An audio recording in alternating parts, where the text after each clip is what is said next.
이제 소설의 구성 단계에 대해서 배워볼 거예요. 이거 지난 시간에 했었던, 우리가 등교했을 때 했었던 학습지 내용이랑 거의 비슷한데 요 용어들을 빼먹고 했어서 요것만 한 번 더 볼게요.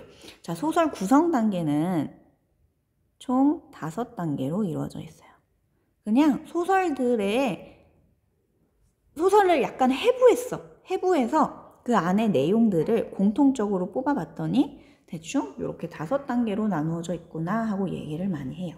자, 근데 요거는 구분하는 기준이 이야기가 진행이 될 때 갈등이 얼마나 세지냐 요걸 가지고 요 구성 단계를 정리를 합니다.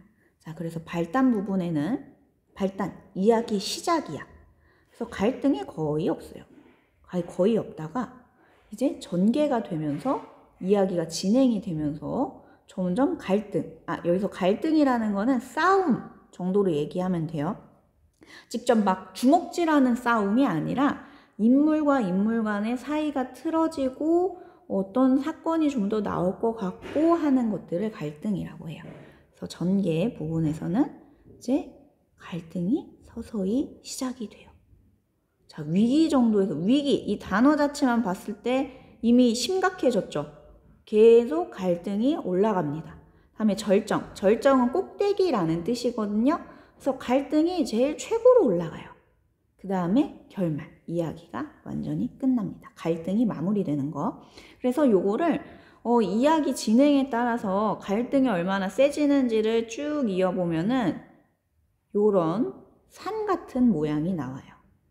발단 때부터는 갈등이 서서히 이렇게 시작이 되다가 절정 때 제일 갈등이 엄청 심각해지고 결말 부분에는 갈등이 끝나는 그런 게 지금 소설의 구성 단계라고 하고요.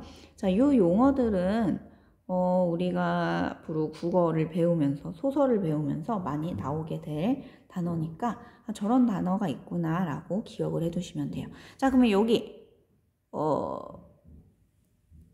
요거 어디에서 제일 갈등이 높다고요?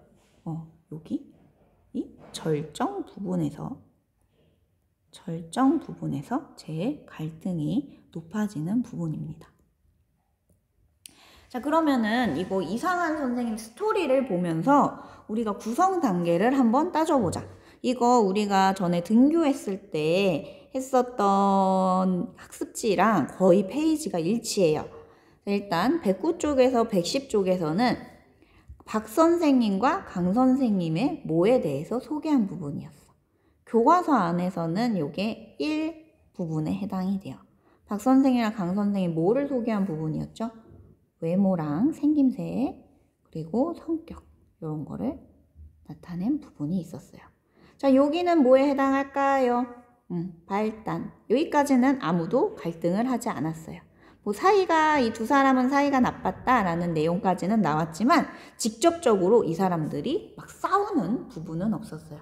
그냥 이 사람은 이런 사람이고 이 사람은 저렇게 생겼다 하고 소개를 하는 부분이었습니다. 나 왜 발달이라고 썼니?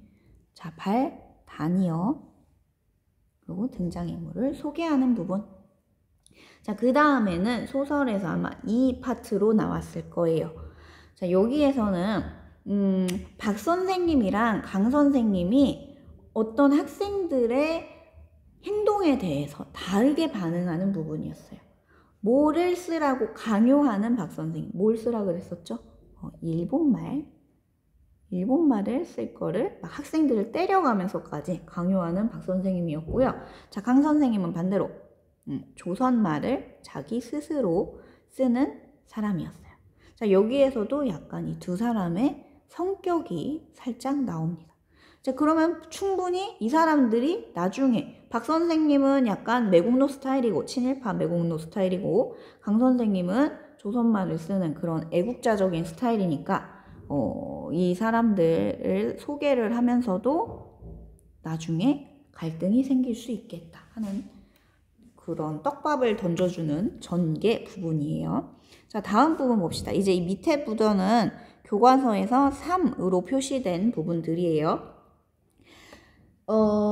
거기에서 막 이제 대석이 형이라는 애가 나와서 교무실을 막 휘젓고 돌아다니고 선생님들을 놀리고 하는 내용들이 있었는데, 거기를 통해서 알 수 있던 정보, 일제가 패망, 전쟁에서 망하고 조선이 어떻게 됐었죠?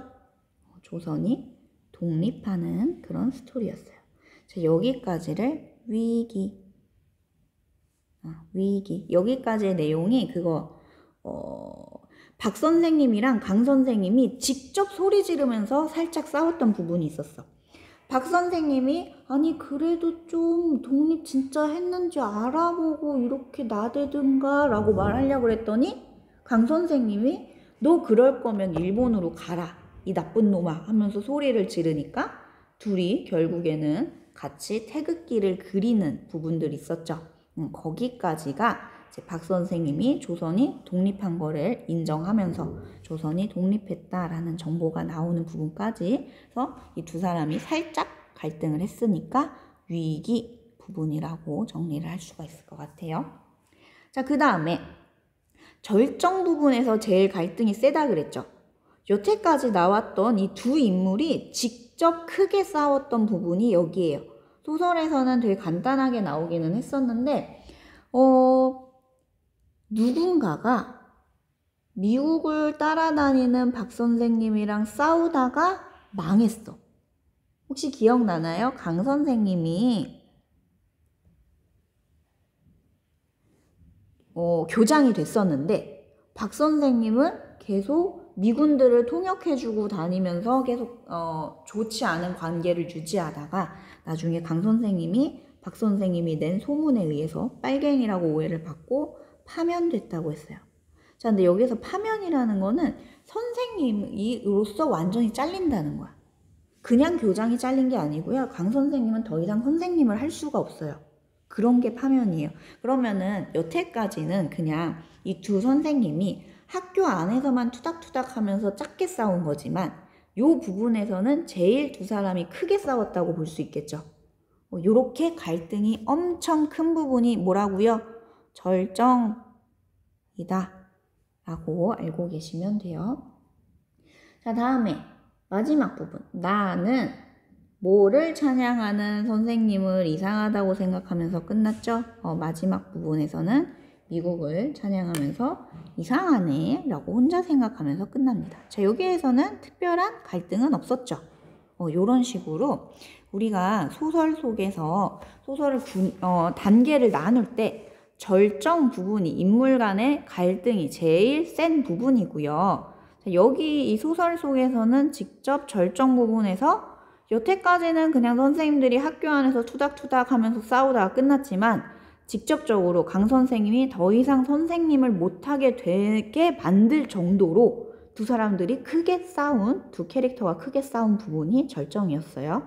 자, 이런 식으로 스토리를 한번 보면서 발단전개, 위기, 절정, 결말 요 5가지 구성 단계가 어떤 식으로 이루어졌는지 꼭 기억하시고요.